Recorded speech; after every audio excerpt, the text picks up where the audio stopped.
Hey everyone, ready for a deep dive into something truly mind-blowing? Let's do it. Today we're all about crystal structures, the hidden architecture of the materials all around us. Yeah. Ever wonder why a diamond is so strong? Or how metals conduct electricity? Right. It all comes down to how their atoms are arranged, right? It's like we're going microscopic, Yeah, exploring these intricate patterns. Atoms form in solids.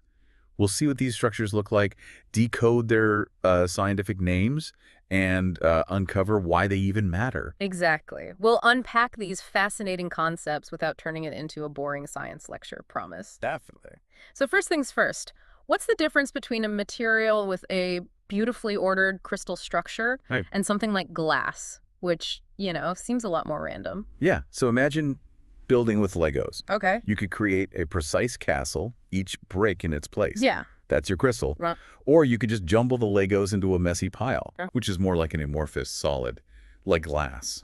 It's fascinating how the same atoms, like silicon dioxide, can create both crystal quartz and a random network like window glass just by arranging themselves differently. So arrangement is key, and this impacts whether we get something transparent or something strong and sparkly. Okay, mind officially blown. Back to those crystalline materials. How do scientists even begin to describe these intricate repeating patterns of atoms? That's where unit cells come in, the building blocks of crystal structures.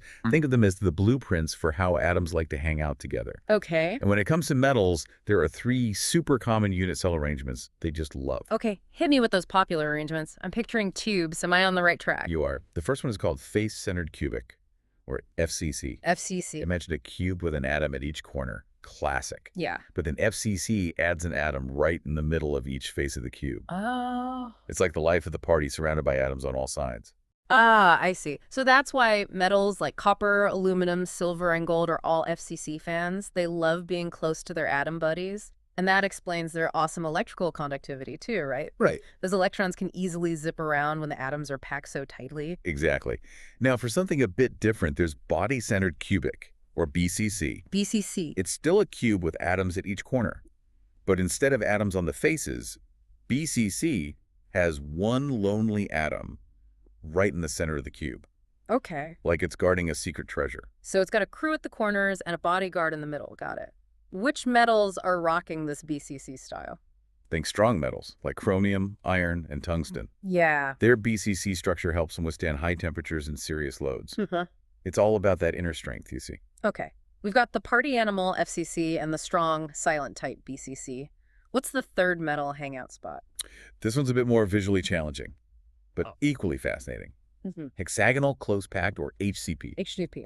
Imagine layers of atoms stacked like perfectly arranged oranges at a fruit stand, with each layer nestled snugly against the others in an ABA pattern. Metals like magnesium, titanium, and zinc love this stylish and efficient arrangement. So it's close packed like FCC, but with a unique flair. I love it. Okay, we've got these three ways atoms love to hang out, but how do scientists measure just how tightly those atoms are packed in? Like, are we talking sardines in a can, or is there breathing room? That's where we get into coordination number and atomic packing factor, or APF. IPF. Coordination number is like an atom's popularity contest. Okay.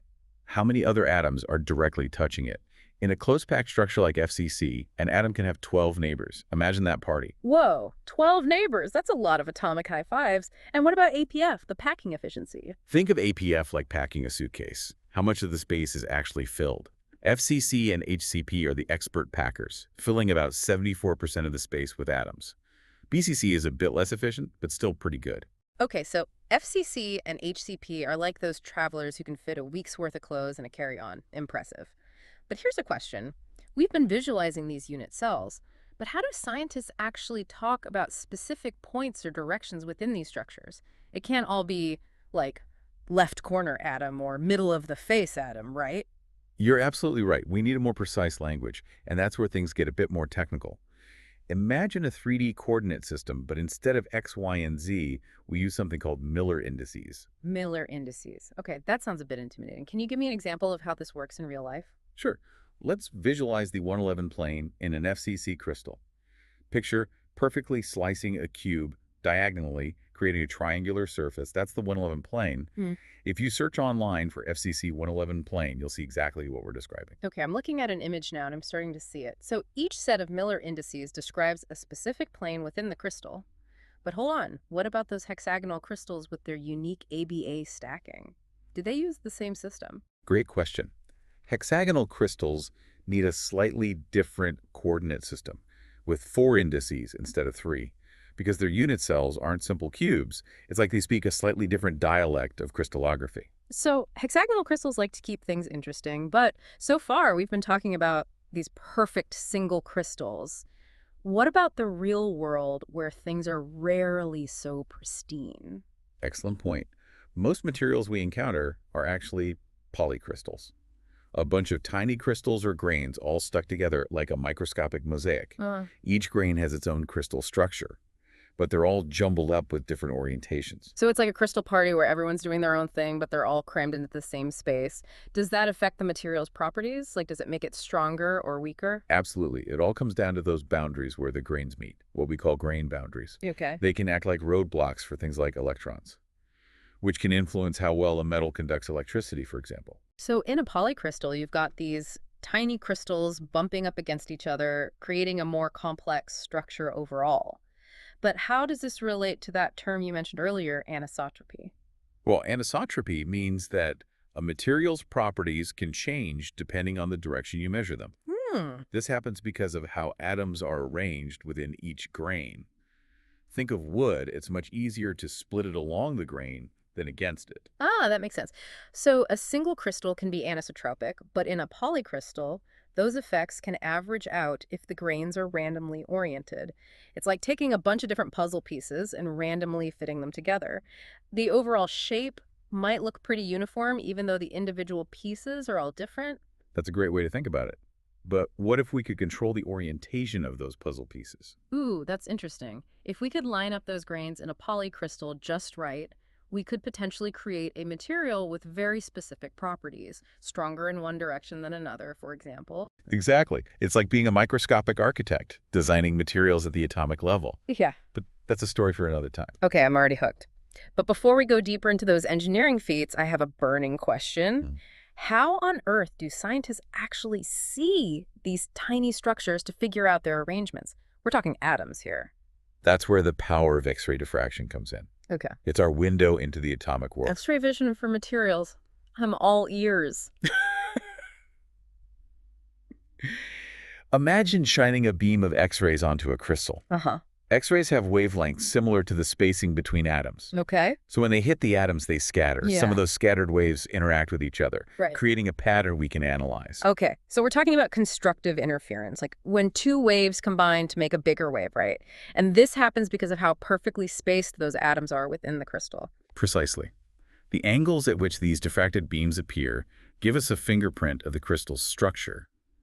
By analyzing those patterns, scientists can figure out the size of the unit cell, the type of crystal structure, and even the positions of individual atoms. So X-ray diffraction is like a superpower, letting us decode the hidden world of atoms.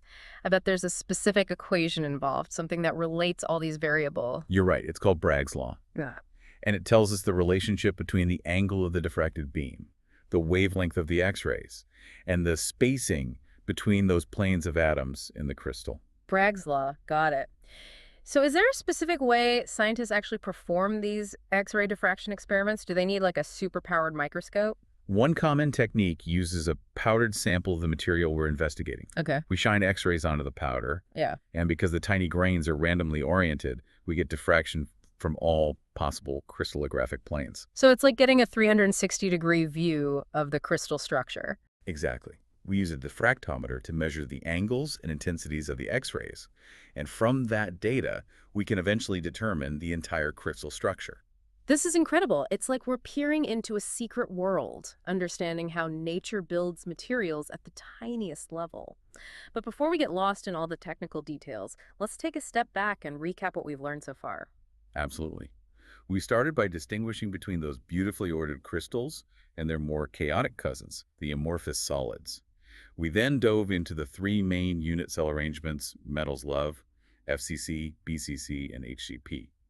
and how those structures impact properties like electrical conductivity. Then we got a little more technical with Miller indices, which are like the GPS coordinates of the crystal world, helping us pinpoint specific locations within those intricate structures. We also touched upon polycrystals, those real-world materials made up of many tiny crystals, and how those grain boundaries can affect the material's properties. And finally, we got a glimpse into the power of X-ray diffraction, using Bragg's law to decode those atomic arrangements. But there's so much more to explore. In part 2, we'll go beyond those perfect crystal structures and dive into the fascinating world of imperfections and defects. Intrigued! We'll see you back here for part 2 of our crystallography adventure. Welcome back to our crystallography deep dive. Mhm. Last time we were marveling at how atoms arranged themselves in those beautiful repeating patterns. But I have a confession. I've been thinking about that question we led off with. Why don't all metals have the same crystal structure Yeah. if they're all trying to be as efficient as possible? You know, it's like, why aren't we all wearing the same outfit if it's the most comfortable? That's a great analogy. And the answer is it's not just about efficiency. Just like with our fashion choices, atoms have preferences too. Uh-huh. There's this whole energy landscape they're navigating. Right. Atoms are always trying to find the lowest energy state, the most stable arrangement. Yeah. Sometimes that means sacrificing a bit of packing efficiency for a more energetically favorable structure. So it's like choosing a slightly less crowded subway car because it gets you closer to your exit, Right. even if it's not the absolute most efficient use of space. And I'm guessing things like temperature and pressure can influence those energy choices for atoms. You got it. Remember allotropy.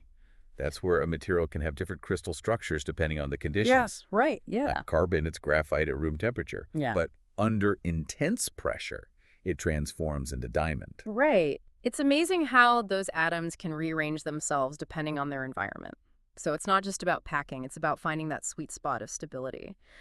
Are there any other factors that make atoms picky about their arrangements? Absolutely.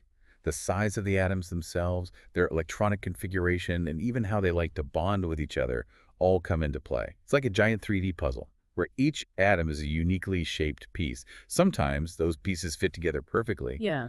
creating those beautiful repeating patterns we see in crystals. Uh-huh. But sometimes, well, let's just say things get a little messy. Messy. Are we talking about those grain boundaries again, where different crystals meet? Grain boundaries are one type of imperfection, but there are others lurking within those seemingly perfect crystal structures. Imagine a vacancy where an atom is simply missing from its spot in the lattice. Oh, wow. It's like having a typo in a perfectly typed document. Right. Or picture an interstitial where an extra atom is squeezed into the structure like an unexpected guest showing up at a dinner party. Okay, I'm starting to see how these imperfections or defects can disrupt the order. But aren't defects a bad thing? Don't they weaken the material? That's a common misconception. While some defects can lead to weakness, others can actually make a material stronger. Think about those interstitial atoms. They're like tiny obstacles, making it harder for the material to deform. Yeah. It's like adding extra nails to a wooden board to make it more resistant to bending. So it's like those unexpected dinner guests who actually end up helping with the dishes. But what about those grain boundaries? You said they can affect things like electrical conductivity. Can they impact a material strength too? Absolutely. Grain boundaries can actually make a material stronger by preventing cracks from easily spreading. They're like little speed bumps that slow down those cracks, making the material tougher overall. So it's all about understanding the nature of these defects and how they interact with each other and the overall crystal structure.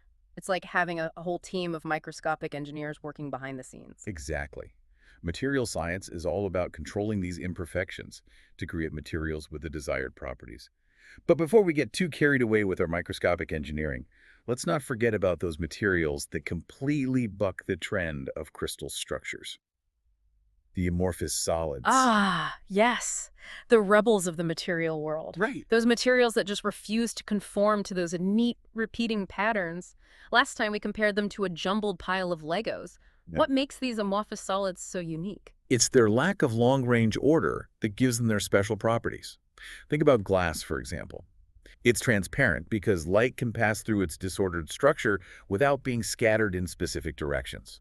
Unlike a crystal, which would diffract the light in a very predictable way, creating those patterns we saw with X-ray diffraction. Exactly.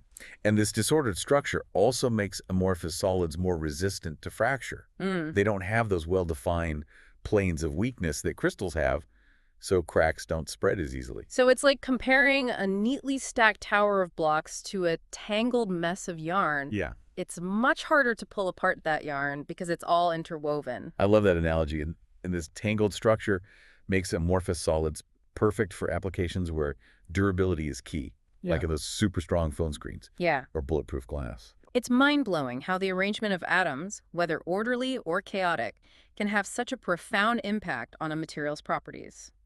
We've gone from those pristine single crystals with their perfectly repeating patterns to those jumbled up polycrystals, and now to those amorphous solids that seem to defy all rules. And we've only just scratched the surface.